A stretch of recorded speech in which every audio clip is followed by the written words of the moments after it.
Hi, good morning everyone, and I'm Sunny. So for today's presentation's topic is Catching the Big Fish, a Preta targets government, educational, and research institutes around the world. So let's introduce ourselves. This work has been done by my colleagues Nick Dai, Vickie Su, and myself. And we are the threat researchers from Trend Micro. And we're mainly focusing on tracking the APT groups in APAC region. So this is today's agenda. I'll go through the introduction, victimology, infection chain, attribution, and then conclusion. So let's start with the introduction. So who is Earth Preta? Earth Preta is the Trend Micro's official name for Mustang Panda. And Mustang Panda is suspected to be Chinese government sponsored. And it's been targeting the area like Southeast Asia and Europe. And one of the tool Plug X is the one they use the most. So for today's talk is about a new campaign that we observed since March 2022. And a youth spearfishing attacks targeting government, educational, and research institutes around the world. And we observed several malwares like Poplar, ToneInks, ToneShell, and also some other tools. So after the threat actors have penetrated the victim's environment, they start to exfiltrate confidential documents. And we believe they use this stolen document to do the next stage of intrusion. So let's move on to the victimology. So this map shows the targeted countries. And these statistics are based on the victim's spearfishing email address and also the decoy documents. And as you can see, they've been mainly targeting the area in APAC region, the countries like Australia, Myanmar, Philippines, Japan, and also Taiwan. And this statistic shows the targeted industry. And as you can see, like more than 80% of the victims are government related. So let's move on to the infection chain. So for the infection chain, it starts with the arrival vectors and then discovery, privilege escalation, lateral movement, command and control, and then exfiltration. And in each phase, they use different kind of malware and tools. And these malware and tools will be introduced later on. So let's start with the arrival vectors. For the arrival vectors, they use the spearfishing emails as the first step of the intrusion. So each email contains a Google Drive link, and that link will download a malicious archive. And inside the archive, there are the malwares like ToneInks, ToneShell, or Poplar, and also some decoy documents. So for those decoy documents, let's take two of the example. Like the first example is related to the Japan Society for the Promotion of Science. So what is JSPS? It's a scientific exchange program for the overseas researchers to come to Japan, and it is written in Burmese. And the one on the right-hand side is the agreement ignite senior staff talks between Myanmar and Thailand. And the talk is about the border security, military cooperation, and some other government policy between two countries. And for the decoy document on the left-hand side, there's a phrase written in Burmese, which means, secret. And also on the right-hand side, there's a secret on the top of the decoy document. And we believe these are internal confidential documents which can be stolen from the victim. So let's move on to 4 different types of arrival vectors. So let's start with the first one of type A. So for the type A, once the malicious archive being downloaded, there are 3 different files inside the archive. The first one is a legitimate exe file, and the second one is a malicious DLL file, and also a decoy document. So once that baiting exe file being clicked, it will execute, it will silos the malicious DLL file and then connect back to the C2 server. And for the second type of type A, there's also a malicious archive. And there are 3 files inside the archive like the first one. But the only difference between this one and the previous one is that once the malicious DO file being siloed, it will drop 2 files, which are a legitimate EX file and the second stage of malicious DO file. And for the second stage of DO file, once again, it will be siloed and then connect back to the C2 server. So for the type B, it uses shortcut links. So once the archive being downloaded from the Google Drive link, there's a link file inside the archive and underscore folders. So once the link file being executed, it will execute the files inside the folders. So what's inside the folder? There's a legitimate exe file and also a malicious DO file. And that DO file will be siloed again and then connect back to the C2 server. And for the type C, they use a fake file extension. So same as the previous one, there's also a malicious archive. But inside the archive, there are 2 other files with a fake file extension, docx. As you can see, file C and D has the extension docx.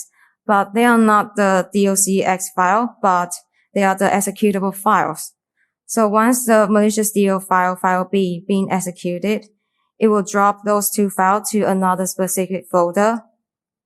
And then that dropped DO file will be siloed by the dropped exe file and then connect to the C2 server.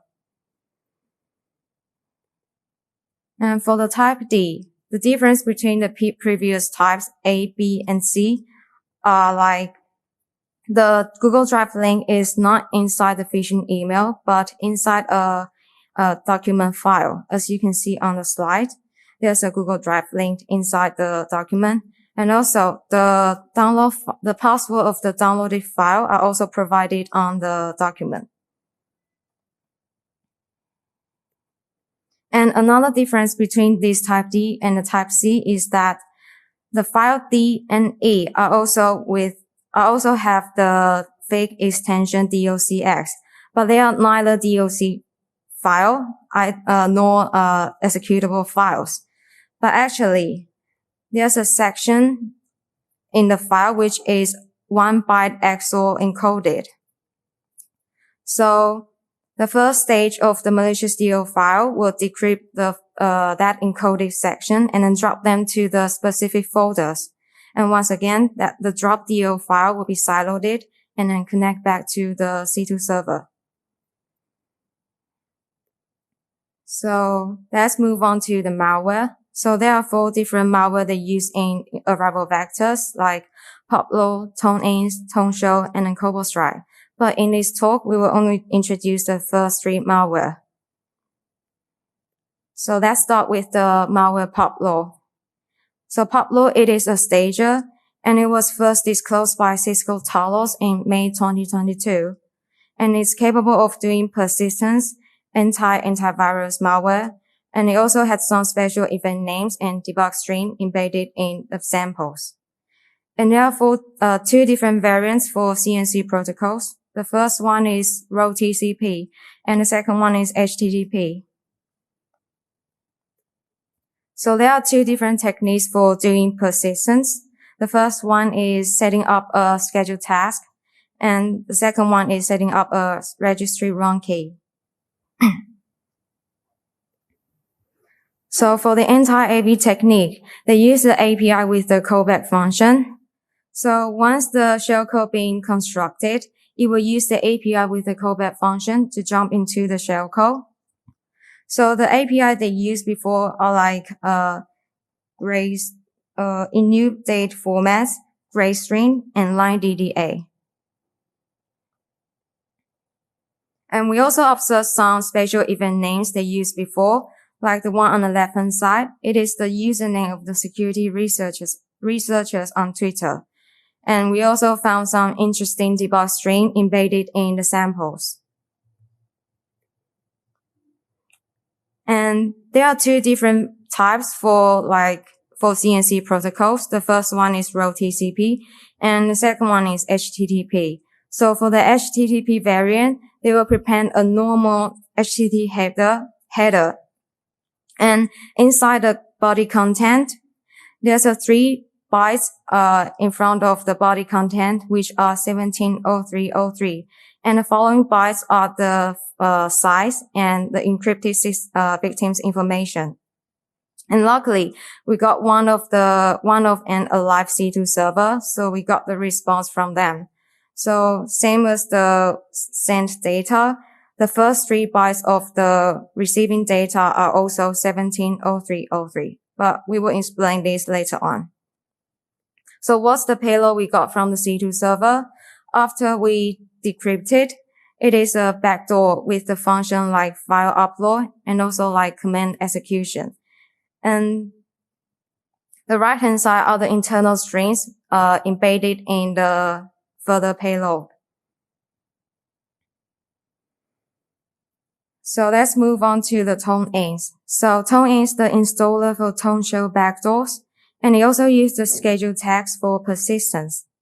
And they use the arrival vector type C to deliver the malware. So let's move on to the ToneShell. It is a backdoor for the file download, upload, lateral movement functions. So it also has 2 different anti-analysis capabilities. So the first one is custom exception handlers, and the second one is foreground window check. And it also has 3 variants with different CNC protocols. So for the first anti-technique, it uses custom exception handler. So the adversary has the actual code flow with the implementation of the custom exception handlers. So the malicious routine is triggered by the throw exception call. After it's invoked, the C++ runtime will find the corresponding exception handler, which contains the real malicious code. And the second technique is foreground window check. This is an anti-sandbox technique. So it will check the foreground window like every second, because inside the sandbox, the switch of the windows wouldn't be that often. So if it's been switched for like more than 5 times, it will continue the malicious routine. So there are 3 different variants of ToneShell. For the variant 8, it used the row TCP protocol and used RC4 CNC encryption. And for the variant B, it also used the row TCP protocol, but it used 32-byte XOR CNC encryption. And for the variant C, it was first observed like in September 2021, and it used the HTTP protocol. And it used RC4 encryption. And as you can see, they all supported the similar backdoor functions. So these are the 3 different variants of ToneShell's backdoor functions. And as you can see, they all have some similar internal strings like 1 pipe show, 2 pipe show, and some other internal strings. And this is the comparison between ToneShell and Pablo's CNC protocol. And we found that they're sharing the same magic bytes, which are 170303. And 170303 is also the magic header for TLS 1.2. And we believe they use this to hide the malicious traffic in the normal traffic. So now I'll hand over to my colleague Nick Dye, who will continue the presentation. Hi, I'm Nick. So I'm gonna introduce the next phase, post-exploitation. So in this phase, we categorize them into five steps like discovery, privilege escalation, lateral movement, command and control, and exfiltration. So we'll focus on some of the stages that involve more interesting techniques. So for the first one is privilege escalation. So in this step, we found that there are 3 kinds of TTPs they used. So first one is a tool, it's called AP Pass. So it's a hack tool for Windows 10 UAC bypass. And after our analysis, we found that it leverages either of the following binaries, which is fault helper or computer defaults.exe. For both executables, they will invoke the command, which is set in the shell object like this, ms settings, and which leads to the privilege escalation. And we also checked some of the open repositories, and we found that this hack tool reused codes from a famous project called UAC-Min. And after execution, this tool will set the following registry key. So as you can see here, the first registry key is set a custom defined value, which is AAABBB32. And the show open command is set with the command you specified. And for the second registry key here, and it redirects the MS settings protocol to the custom defined value here. So by using this way, the threat actors can use this protocol to elevate its privilege. And for the next tool, we detected a CC pass.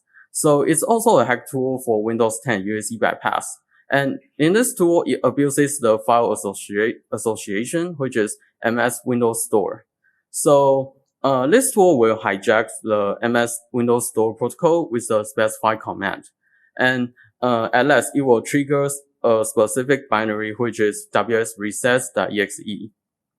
And after our analysis, we also found that this tool also reuses the code from the same project. And the last one is a Windows service called Silent Cleanup.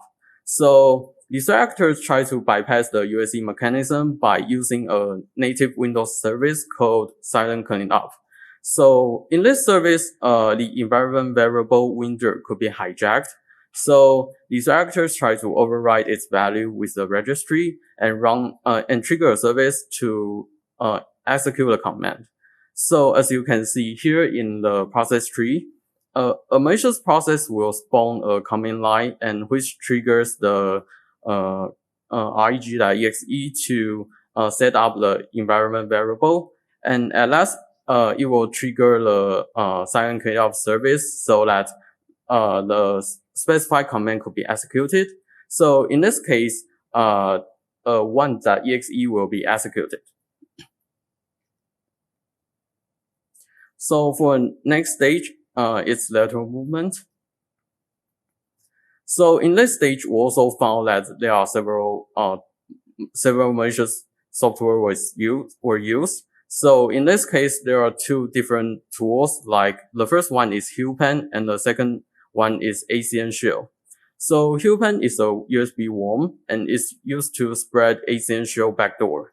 So HuPen will load a payload, just like the image show. There's a ini file here. So it will load the ini file and install a next stage payload for persistence. And it also tries to spread all the payloads to all removable disks. So if you want to check some details for it, you can also check the reference link here. So there's also another simple backdoor which is detected as classic. So it's a simple backdoor with capabilities to clear event logs and execute commands. So as the image show, in the left image, this backdoor will use some Windows API to clear event logs, like the application log, the system log, and security logs. So for the next stage is command and control. So in this stage, we found that the threat actor abused several native Windows binaries like PowerShell or certutil. So for the upper image here, as you can see, the threat actors abuse the certutil to download the next stage binary, which is rir.exe. So the downloaded binary is a legitimate Windows RIR executable. So we think that it can be used to like extracting the next stage payload. For the lower image here, as you can see, these threat actors just download plenty of files for the next stage intrusion. And we also try to check the download site here. So as you can see here, it's obvious a fake site trying to pretend Google. And you can take a look at the site title. It is Myanmar's homepage. So we think that it has something to do with the first targeted country, because a large portion of the observed decoy documents are written in Burmese. So the last stage is exfiltration. And we think this is the most interesting stage because we found several novel malwares are used in this stage. So after our investigation, we found that they stole tons of data from the victim's host. And based on our telemetry, several methods are used, including the first method is some legitimate tools like WinRR and curl binary. And for the second method is some customized tool for packing all of the files. There are two malwares are observed. The first one is new package, and the second one is the package. And after our investigation, we think that they focus on highly confidential documents for the victim.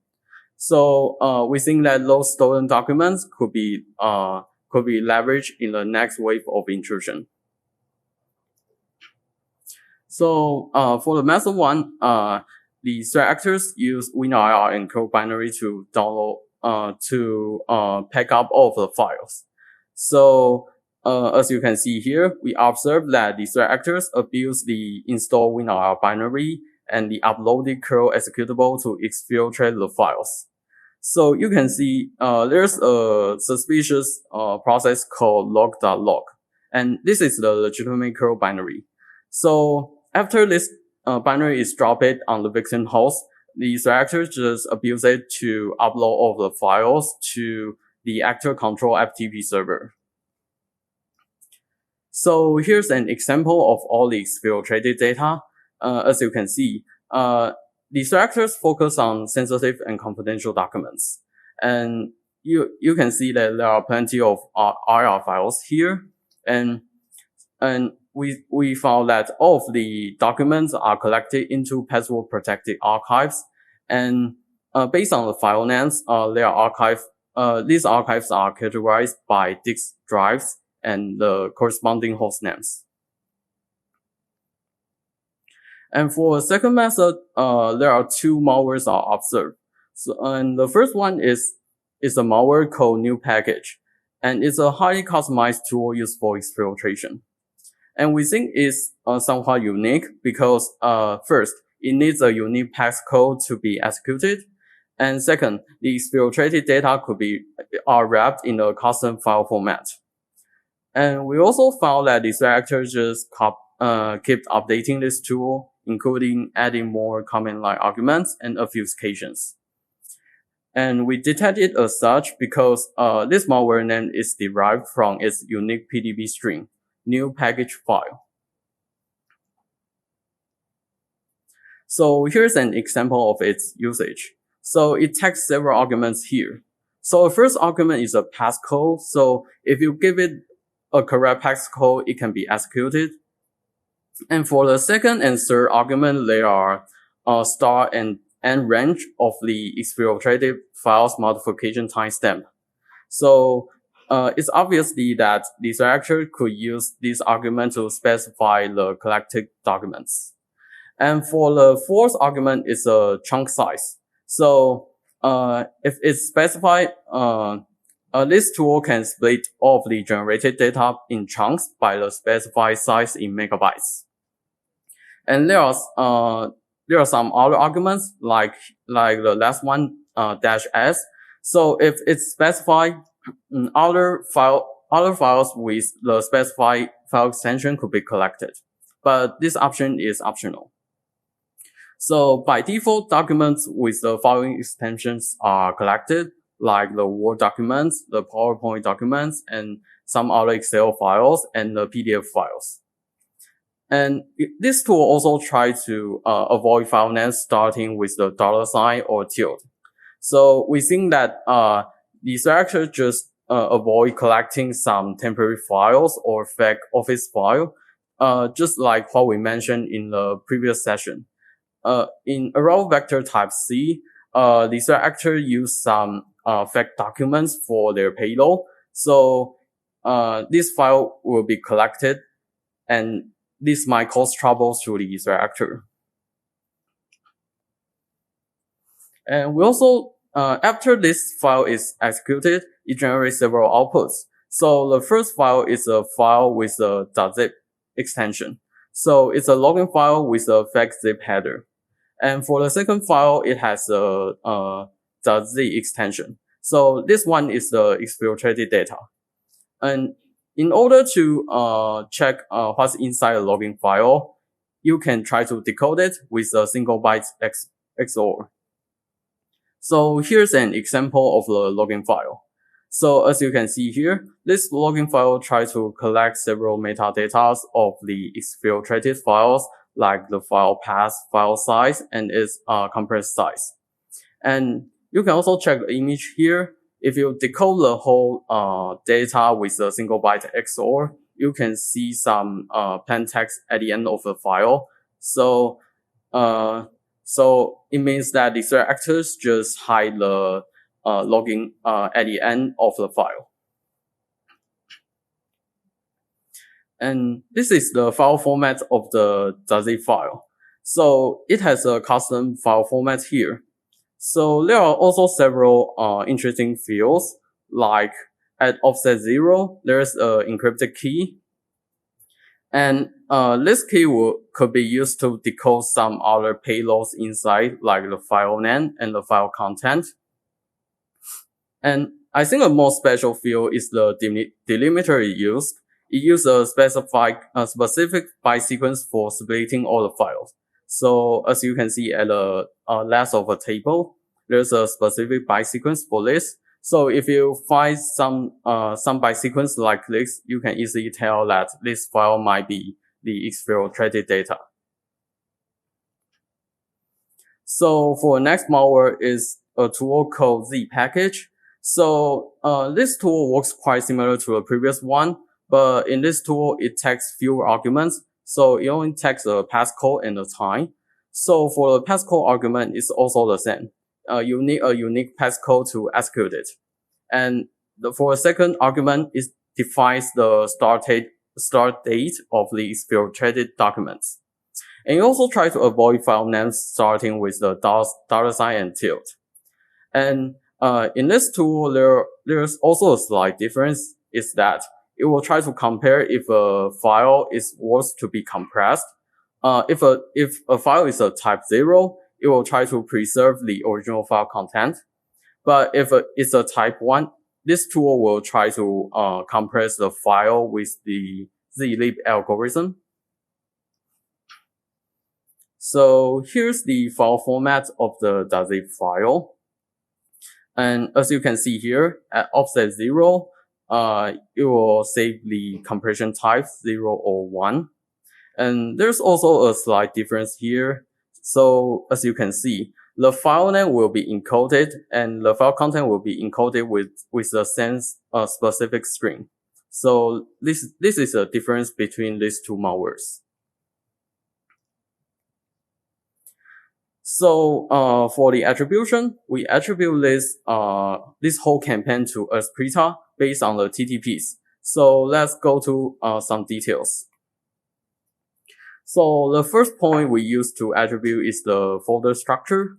So months ago, SecureWorks also published a report regarding Earth Preta, aka Bronze President. So in the research, they found that Master Panda use some unique folder structure just like this. And in our cases, we also observe that similar TTPs are used. And the next one is the callback function. So in previous research, we know that Master Preta used to use some APIs with callback function arguments, like in new thread windows or in new system code pages W. So in the cases we found, we also observed that similar APIs are triggered to invoke the shellcode. So the next point is the CNC server. So we found that one of the CNC server could be correlated to the shortcut file inside the archive mentioned in the SecureWorks report. So as you can see here, the image here is the metadata of the specific shortcut file. So as you can see, the threat actor just used the CNC server as its folder name. So this is a strong link for the attribution. And we also do our attribution based on some other TTPs, like lots of TTPs overlap with what's observed in Cisco Talos report, like both use scheduled tasks and registry run key for persistence, and both of them use benign executable for DL sideloading, and both of them use malicious archive for arrival vectors. And for us, we think the most important is that the stager in the mentioned report also use the same magic header as Tongshield does. So we think this is the strongest evidence to point out that this campaign has something to do with Preta. So let's go to our conclusion. So based on our research here, we found that Preta is constantly updating its TTPs and arsenals. And in recent years, they have improved and developed the abilities to write their own tools for attacks. And in the campaigns we observed, we also found that they apply various countermeasures to fly under radar, like they will hide their payload in the legitimately looking file.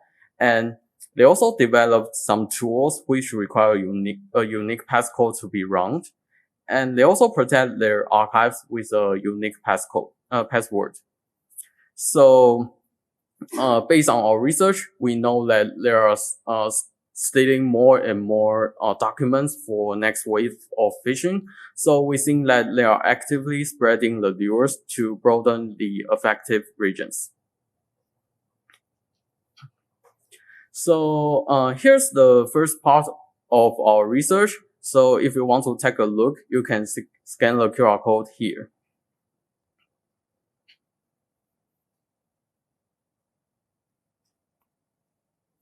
Okay, so that's all for our today's talk. Do you have any questions?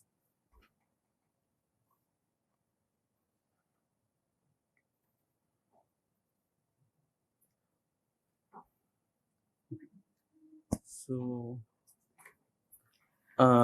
if you have any question, you can also leave the questions on the Slack channel. Okay, so that's all for our talks. Thanks for your listening.